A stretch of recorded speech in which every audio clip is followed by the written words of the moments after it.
Think about how quickly a new app updates on your phone. It happens in weeks.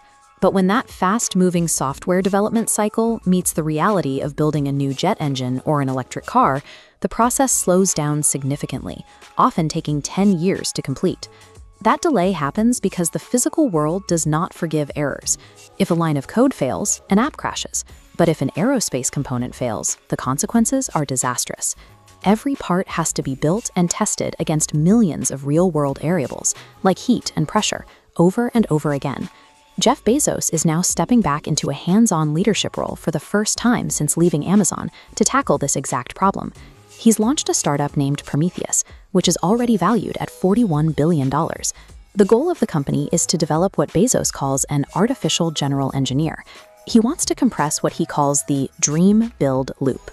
Shrinking a 10-year design cycle down to a few months would allow factories to update physical products as quickly as they update software, allowing new technologies to reach the public much faster than they do today. To understand this, we have to look past the AI we use to write emails. Those systems are built to process language. They guess the next best word in a sentence. Physical AI predicts how materials react to extreme conditions, spotting failure points before a prototype is manufactured. Simultaneously, it factors in raw material costs, shipping timelines, and safety regulations to find the most efficient design. Prometheus exists as a digital workspace, a sophisticated piece of software that resides on a computer rather than a mechanical robot on a factory floor. It's the next step in a journey that began in the 1980s with computer-aided design, or CAD.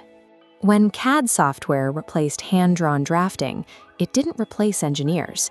It allowed a single person to produce more work than an entire team could before.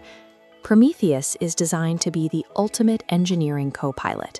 It doesn't just give an engineer a digital pen, it actively understands the laws of physics, helping them solve complex structural problems in real time. Financial institutions like BlackRock and Goldman Sachs have seen the potential in this software and have invested $12 billion into the project. They recognize that this technology has a unique advantage. An AI that writes text can learn from the public internet, but an AI that designs jet engines needs to be trained on decades of private, physical failure data that most companies keep locked away. This technology has massive implications for India, which graduates 1.5 million engineers every year. Despite that massive workforce, domestic projects in aerospace and defense have often taken decades to move from an idea to a finished product. The primary challenge has been the difficulty of mastering deep systems engineering at scale. An artificial general engineer could act as a digital mentor, giving local teams the type of high-level design expertise that usually takes decades of trial and error to acquire. For example, it could speed up the development of new electric vehicle platforms. Local companies could use the AI to rapidly simulate and finalize car designs specifically optimized for Indian roads and weather. In the pharmaceutical sector, this technology helps researchers move past making generic medicines. By simulating how different chemicals interact, the AI helps them discover complex novel drugs. This software puts world-class research and development tools into the hands of a local factory owner.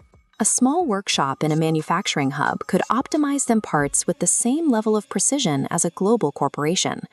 Having access to this level of intelligence allows a country to skip the slow process of catching up to global manufacturing standards and move directly into advanced competition. However, this technology requires a massive amount of private manufacturing data to learn.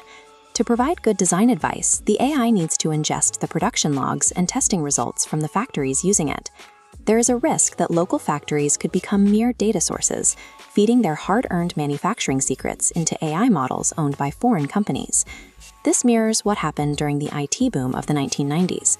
India built a massive service industry by using software owned by others, but the country did not own the platforms themselves. Policymakers now face a choice. They must decide if India will simply be a user of foreign AI tools, or if the nation will build its own independent physical AI infrastructure. Securing that independence would require digitizing national engineering records and funding local research into how AI can solve specific industrial challenges. The struggle to control these digital systems will define the coming decade of industrial production. The nation that owns the software used to design and build the physical world will largely determine its own economic destiny.